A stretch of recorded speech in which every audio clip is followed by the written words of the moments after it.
ഈ ലോകത്തിൽ വിലയേറിയതായി കാണുന്നതെന്ന് പറഞ്ഞാൽ,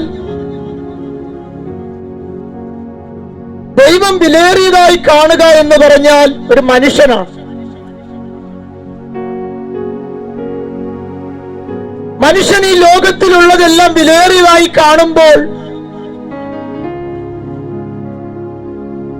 മനുഷ്യനെ വിലയേറിയതായി കാണുന്നത്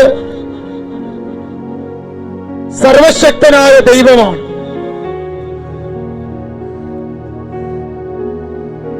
സർവശക്തനായ ദൈവം എന്തുകൊണ്ടാണ് വിലയേറിയതായി കാണാൻ കാരണം?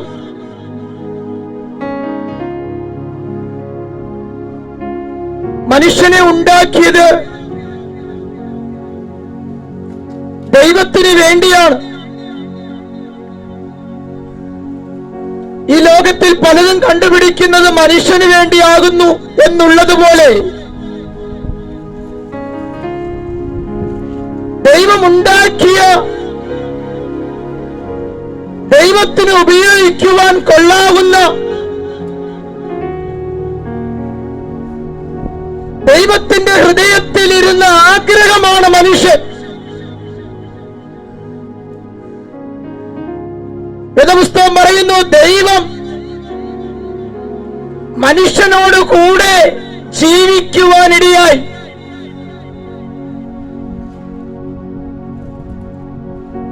ദൈവം മനുഷ്യനോടുകൂടെ വസിക്കുവാൻ ആഗ്രഹിക്കുന്നു.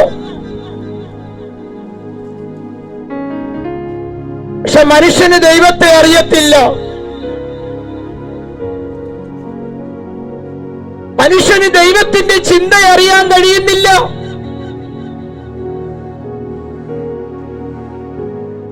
കേവലം മനുഷ്യൻ ദൈവത്തെ വിളിക്കുന്നത് തന്റെ കാര്യങ്ങൾ സാധിപ്പിച്ചെടുക്കണം.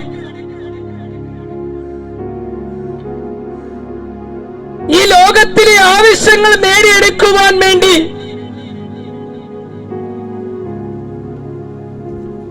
തന്റെ കയ്യിലിരിക്കുന്ന പണം കൊടുത്ത് ദൈവം പ്രസാദിക്കേണ്ടതിന്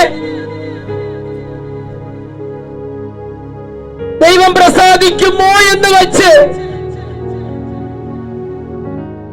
നാം ദൈവത്തെ കളിപ്പിച്ചുകൊണ്ടിരിക്കുന്ന ഒരു കാലഘട്ടം എന്ന് പറഞ്ഞാൽ, എന്റെ ആവശ്യത്തിന് വേണ്ടി ഉപയോഗിക്കുന്ന ഒരു ഉപകരണമായിട്ടാണ് ഇന്ന് മനുഷ്യൻ ദൈവത്തെ വിളിക്കുന്നത്.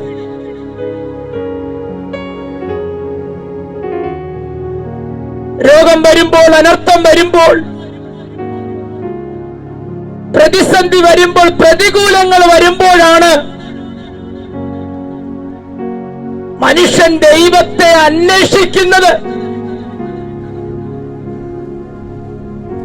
കഷ്ടതയില്ലെങ്കിൽ ദൈവത്തിന് കാര്യമില്ല. ഇച്ചിരി പണമുണ്ടെങ്കിൽ പിന്നെ ദൈവത്തിന് എന്തിനാ? പ്രിയ സ്നേഹിത, പ്രിയ കുഞ്ഞെ, നാം ദൈവത്തെ കണ്ടെത്താകുന്ന സമയത്ത് കണ്ടെത്തുക. എന്തിന്?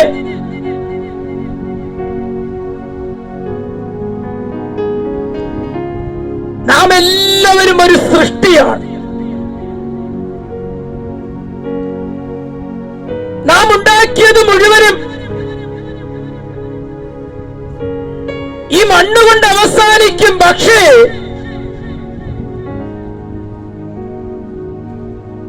മനുഷ്യനെന്ന നാം എന്ന വ്യക്തി എന്തിനാണ് ദൈവം ഉണ്ടാക്കിയത്? ഒരു ഡോക്ടറിന്റെ അടുക്ക ചെന്ന് കഴിഞ്ഞാൽ കണ്ണിന്റെ വേദനയായിട്ട് പോയാൽ ആ ഡോക്ടർ നിന്നോട് ചോദിക്കും, ഈ കണ്ണ് എന്തിനുള്ളതാണ്? കാണാനുള്ളതാണ്. മൂക്ക് എന്തിനുള്ളതാണ്? ശ്വസിക്കാനുള്ളതാണ്. ചെവി കേൾക്കാനുള്ളത്, കാല് നടക്കാനുള്ളത്, കൈ പ്രവർത്തിക്കാനുള്ളത്. ഇതെല്ലാം കൂടെ ചേർന്ന് വരുന്ന നീ എന്തിനുള്ളതാണ്? കണ്ണ് കാണാനുള്ളതാണെന്ന് അറിയാലോ, ചെവി കേൾക്കാനുള്ളതാണെന്ന് അറിയാലോ. ഇതെല്ലാം കൂടെ ചേർന്ന് വരുന്ന നീ ആർക്ക് വേണ്ടിയാണ് ഉണ്ടാക്കിയത്? അത് മനുഷ്യൻ കൈമലർത്തി കാണിക്കും, എനിക്കറിയത്തില്ല. പക്ഷെ വിശുദ്ധ വേദപുസ്തകം പറയുന്നു, ഞാൻ മനുഷ്യനെ ഉണ്ടാക്കിയത് അവനൊപ്പം വസിക്കുവാൻ വേണ്ടിയാണ്. ഈ മുഴു ലോകത്തേക്കാൾ വിലയേറിയതായി ഒരു വ്യക്തിയെ ദൈവം കണ്ടിട്ടുണ്ടെങ്കിൽ അത് മനുഷ്യനാണ്. തന്റെ സൃഷ്ടികളിൽ അതിശ്രേഷ്ഠമായ രീതിയിൽ സൃഷ്ടിച്ചവനാണ് മനുഷ്യൻ. പക്ഷെ മനുഷ്യൻ ഇതെല്ലാം മറന്നിട്ട് തന്നെ ഉണ്ടാക്കിയവനെ, തന്നെ സൃഷ്ടിച്ചവനെ മറന്നിട്ട് സൃഷ്ടിക്ക് വേണ്ടി ഓടിക്കൊണ്ടിരിക്കുന്ന ഒരു കാലഘട്ടം. സൃഷ്ടാവിനെ മറന്ന് സൃഷ്ടിക്ക് വേണ്ടി ഓടിക്കൊണ്ടിരിക്കുന്ന മനുഷ്യ, നിന്റെ മരണത്തിനപ്പുറം നീ നേടിയതെല്ലാം മരണത്തിനപ്പുറം കൊണ്ടുപോകാൻ കഴിയുമോ? നശിച്ചു പോകുന്നതായിട്ടല്ലാതൊന്നും ഈ മണ്ണിൽ ദൈവം സൃഷ്ടിച്ചിട്ടില്ല. ഒരു വീട് വെച്ചു, തന്റെ വാർദ്ധക്യമാകുമ്പോ തന്റെ മകന്റെ ഒരു ആഗ്രഹം, അത് ഇടിച്ചു പൊളിച്ചു കളഞ്ഞിട്ടും മറ്റൊരു ആ കാലഘട്ടത്തിൽ യോഗ്യമായ ഒരു വീട് വയ്ക്കാം. ഒരു വാഹനം മേടിച്ചു, തന്റെ മകന്റെ കാലത്ത് അപ്പൻ ഉപയോഗിച്ച വണ്ടിയാ, ഇനി ഇത് കളഞ്ഞേക്കാം, പുതിയത് ലേറ്റസ്റ്റ് മോഡൽ. ഒരിക്കൽ മക്കള് പറയും, അപ്പനും പ്രായമായി, കൂട്ടുകാരുടെ ഇടയിലും നാട്ടുകാരുടെ ഇടയിലും അപ്പനെന്ന് പേര് പറയാൻ ലജ്ജയാകുന്ന ഒരു കാലഘട്ടം വരും. ലേറ്റസ്റ്റ് മോഡൽ എന്ന് പറഞ്ഞ് പഴയതെ തള്ളിക്കളയുമ്പോൾ ഈ ലോകം മുഴുവനും വെറുത്തു കളഞ്ഞാലും വെറുക്കാത്ത ഒരു സൃഷ്ടാവായ ദൈവമുണ്ട്. പ്രിയ കുഞ്ഞേ, നാം ദൈവത്തെ കണ്ടെത്താകുന്ന സമയമാണ് ഈ താൽക്കാലിക ജീവിതം. നാം ദൈവത്തെ കണ്ടെത്താകുന്ന ഇടമാണ് ഈ ലോകമാകുന്ന ജീവിതം. നമുക്ക് ദൈവം തന്നിരിക്കുന്ന സമയമാണ്. വിരലിലെണ്ണാകുന്ന സമയം. ജനനത്തിന്റെയും മരണത്തിന്റെയും ഇടയിലുള്ള ഈ ചെറിയ ജീവിതം,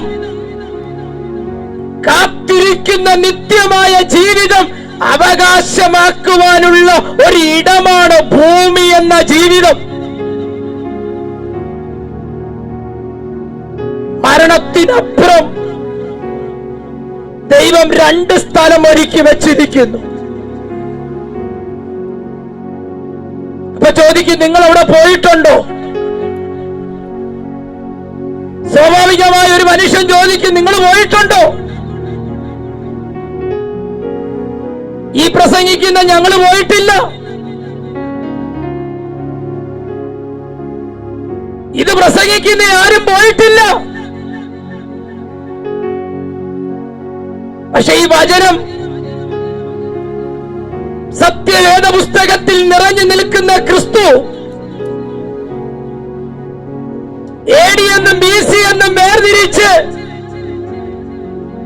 2024 എന്ന കലണ്ടർ നിന്റെ വീട്ടിനകത്ത് വന്നിട്ടുണ്ടെങ്കിൽ അതിൽ ഒന്നാമത്തെ തെളിവെന്ന് പറഞ്ഞാൽ നീ ആയിരിക്കുന്ന നിന്റെ ജനനം, നിന്റെ മരണം എഴുതപ്പെട്ട് വച്ചിരിക്കുന്നത് ക്രിസ്തുവിന്റെ വർഷമോ. യേശു ക്രിസ്തു വരുന്നതിന് മുമ്പേ യേശു ക്രിസ്തു വന്നതിന് ശേഷമുള്ള വർഷമോ ക്രിസ്തു വർഷം. ദൈവമില്ല എന്ന് പറയുന്നവന്റെ വീട്ടിനകത്തും ആ കലണ്ടർ കാണിക്കുന്നത് എന്താണ്? ക്രിസ്തു വന്നു, അവൻ മരിച്ചു, ഉയർത്തു ജീവിക്കുന്നു എന്നതിന്റെ തെളിവാണ്. ഈ ലോകത്തിലെ പുസ്തകങ്ങൾ, ജ്ഞാനങ്ങൾ മാറിക്കൊണ്ടിരിക്കുമ്പോൾ ഞാൻ നെഞ്ചോട് ചേർത്ത് പിടിച്ചിരിക്കുന്ന സത്യവേദ പുസ്തകത്തിന് ഇന്നും മാറ്റമില്ല.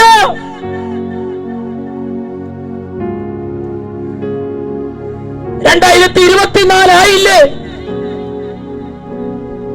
2024 വേദപുസ്തകം തിരുത്തി എഴുതും. എന്താ ആരും ശ്രമിക്കാത്തത്? എന്താ അതിന് മെനക്കെടാത്തത്? ചരിത്രം പഠിക്കുമ്പോൾ വേദപുസ്തകത്തിനകത്തുള്ള ദൈവം സത്യമല്ല എന്ന് പറഞ്ഞ രാജാക്കന്മാർ, പണ്ഡിതന്മാർ, വേദപുസ്തകത്തെ നീക്കാൻ നോക്കിയവർ, അതിന്റെ അർത്ഥം ദൈവത്തെ നീക്കാൻ നോക്കിയവർ മണ്ണോട് മണ്ണായി ചേർന്നു. പലരും ഈ വേദപുസ്തകം സത്യമെന്ന് പറഞ്ഞ് അവരെ ജീവനെ രക്ഷിച്ചു. ദൈവത്തെ കാണിച്ചു തരുന്ന പുസ്തകമാണ് ദൈവത്തിന്റെ വചനം. ആ ദൈവത്തിന്റെ വചനമാണ് സത്യസുവിശേഷം. ഈ സത്യസുവിശേഷത്തിൽ ഒരുവൻ വിശ്വസിക്കുന്നു എങ്കിൽ ഇന്ന് പകൽക്കാലം മനുഷ്യനെ മാറ്റുന്ന ഒരു പുസ്തകമുണ്ടെങ്കിൽ അത് ദൈവത്തിന്റെ വചനമാണ്. മനുഷ്യന് ജ്ഞാനം വർദ്ധിച്ചാൽ അവന്റെ സ്വഭാവം മാറുന്നുണ്ടോ? വിദ്യാഭ്യാസം വളർന്നാൽ അവന്റെ സ്വഭാവത്തിൽ മാറ്റം വരുന്നുണ്ടോ? അറിവ് കൂടുന്നതനുസരിച്ച് പാപം കൂടിക്കൊണ്ടിരിക്കുന്ന ഒരു ലോകത്തല്ലേ നാം വസിക്കുന്നത്? എന്നാൽ പാപത്തെ, ന്യായവിധിയെയും വളരെ വ്യക്തമായ രീതിയിൽ മനുഷ്യനെ കാണിച്ചു തരുന്നതാണ് ദൈവത്തിന്റെ വചനം. ഈ സത്യസുവിശേഷം എന്തിനാണ് പ്രസംഗിക്കുന്നത്? ഈ നട്ടുച്ച സമയത്ത് വീട്ടിനകത്തു പോലും ഇരിക്കാൻ കഴിയാതെ ഈ വഴിയോരത്ത് നിന്ന് ഈ ക്രിസ്തുവിനെ പ്രസംഗിക്കാനുള്ള കാരണം സമയമടുത്തിരിക്കുന്നു. ഈ പാപത്തെ ഉപേക്ഷിക്കണം കുഞ്ഞേ. ലോകത്തിന്റെ കാലത്തിന്റെ അന്ത്യം അടുത്തുകൊണ്ടിരിക്കുന്നു. കാലസംഭവങ്ങൾ വിളിച്ചറിയിക്കുന്നു. ദൈവത്തെക്കാൾ ഉപരി ലോകത്തെ നോക്കി ലോകത്തിന്റെ ചിന്തയ്ക്ക് അതനുസരിച്ച് ഓടുന്ന മനുഷ്യ, നീ നിന്റെ പാപത്തെ പുറകിലെറിയ, നീ നിന്റെ അശുദ്ധിയെ പുറകിലെറിയ, പാപമെന്ന ആസക്തിയെ നീ വലിച്ചെറിയണം. മരണത്തിനപ്പുറം കാത്തിരിക്കുന്ന തേജസ്സിന്റെ രാജ്യം നീ അവകാശമാക്കി തീർക്കണം കുഞ്ഞേ. യേശുക്രിസ്തു എന്തിനാണ് മരിച്ചത്? യേശുക്രിസ്തു എന്തിനാണ് വന്നത്? ക്രിസ്ത്യാനികളെ ഒഴിവാക്കാനാണോ? അല്ല. ക്രിസ്ത്യാനി എന്ന് പറഞ്ഞ ഒരു മതത്തെ ഉണ്ടാക്കാനാണോ? അല്ല. ഇനി ക്രിസ്ത്യാനി എന്ന് പറഞ്ഞ വ്യക്തിയുടെ സർവസമ്പത്താണോ യേശു? അല്ല. യേശുക്രിസ്തു ദൈവത്തിന്റെ പുത്രനാണ്. യേശുക്രിസ്തു ദൈവത്തിന്റെ പുത്രനാണ്. കാരണം പാപത്തിലൂടെ അകന്നുപോയ മനുഷ്യനെ, പാപത്തിലൂടെ അകന്നുപോയ മാനവരാശികളെ പാപമില്ലാത്ത തന്റെ പുത്രനിലൂടെ സ്നേഹിച്ചു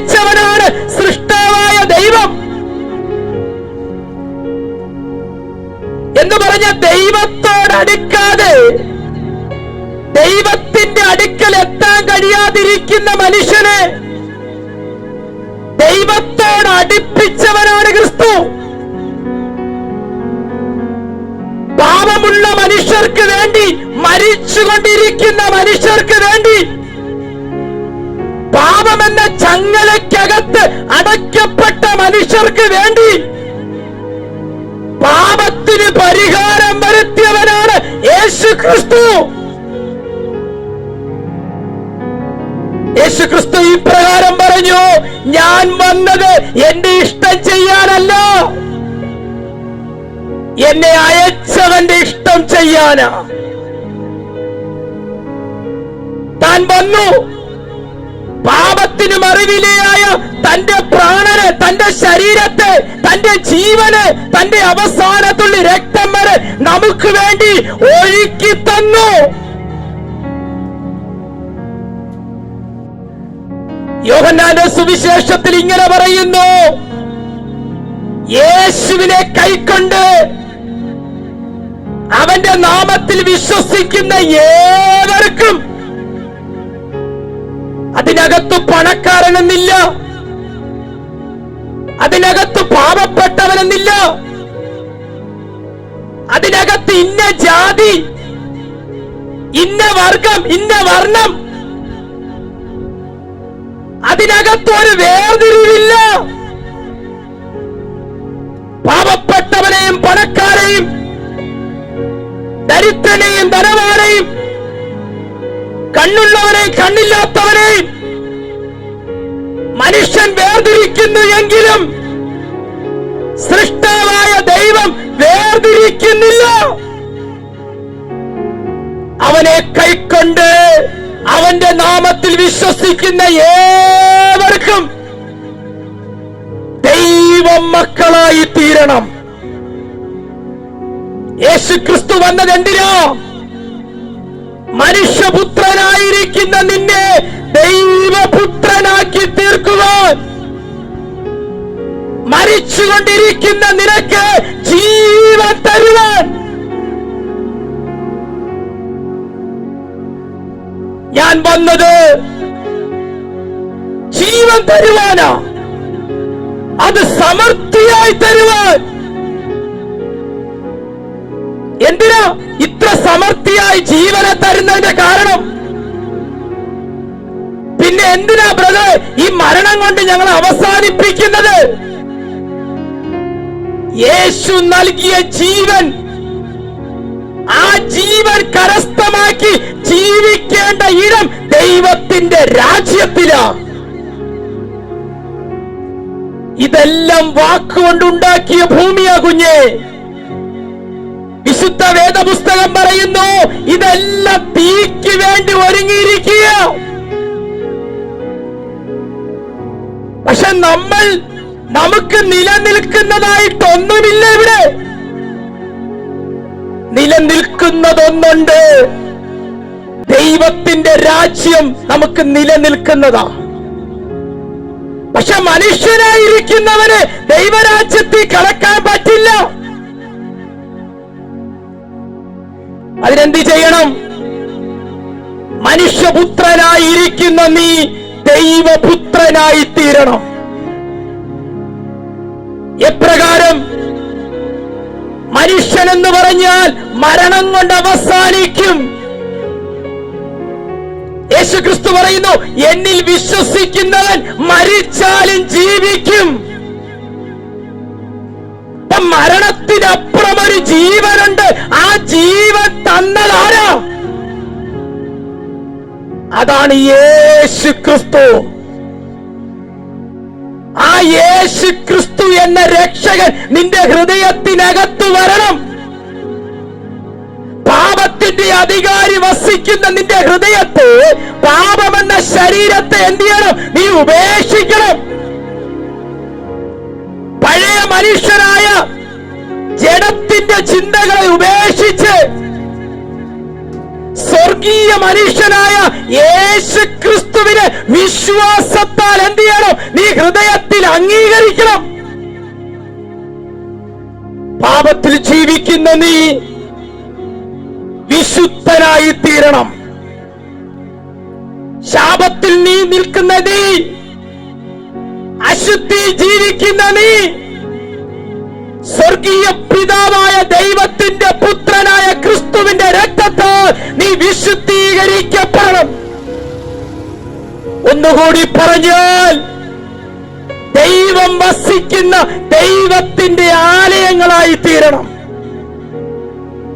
ഒരു ബിൽഡിംഗ് അല്ലേ ആലയം? അല്ല, ദൈവത്തിന്റെ മന്ദിരം. നാം ഓരോരുത്തരും ദൈവത്തിന്റെ മന്ദിരമാ. ആ ദൈവത്തിന്റെ മന്ദിരമായിരിക്കുന്ന നാം ഓരോരുത്തരും ദൈവത്തിന് വിരോധമായി പ്രവർത്തിച്ചാലോ? പ്രിയ കുഞ്ഞേ, ഒരു യഥാർത്ഥ ജീവിതം മരണത്തിനപ്പുറം നമുക്ക് ഒരുങ്ങിക്കൊണ്ടിരിക്കുന്നു. ഈ താൽക്കാലിക ജീവിതത്തിൽ നിന്നും ജനനം എന്ന വാതിലൂടെ ഈ മണ്ണിലേക്ക് നീ ജനിച്ചു. മരണം എന്ന വാതിലൂടെ നീ മണ്ണുപേക്ഷിക്കും.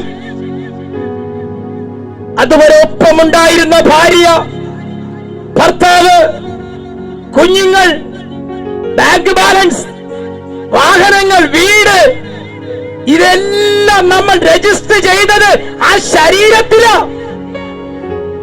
പക്ഷെ ആ ശരീരത്തെ ഈ ലോകം നമുക്ക് തരുന്ന അവസാനത്തെ ഒരു സമ്പത്ത് 6 അടി മണ്ണ്. ഈ ലോകത്തിലെ ബന്ധം മുഴുവനും മണ്ണുകൊണ്ട് അവസാനിക്കുമ്പോൾ മണ്ണുകൊണ്ട് അവസാനിക്കാത്ത ഒരു ബന്ധമാണ് സ്വർഗീയ ബന്ധം, യേശുക്രിസ്തുവാകുന്ന ബന്ധം. വേദപുസ്തകം പറയുന്നു, ക്രിസ്തുവിൽ ഞാൻ മരിച്ചു, ക്രിസ്തുവിൽ ഞാൻ ജീവിക്കുന്നു. ഒരു യഥാർത്ഥ ജീവിതം, ഒരു യഥാർത്ഥ വഴി, ഒരു യഥാർത്ഥ ലക്ഷ്യം വാർത്തെടുക്കുവാൻ സർവശക്തനായ ദൈവം ഈ ദേശനിവാസികളെ, കുഞ്ഞുങ്ങളെ നിങ്ങളെ ഒരുക്കട്ടെ എന്ന് പ്രാർത്ഥിച്ചുകൊണ്ട്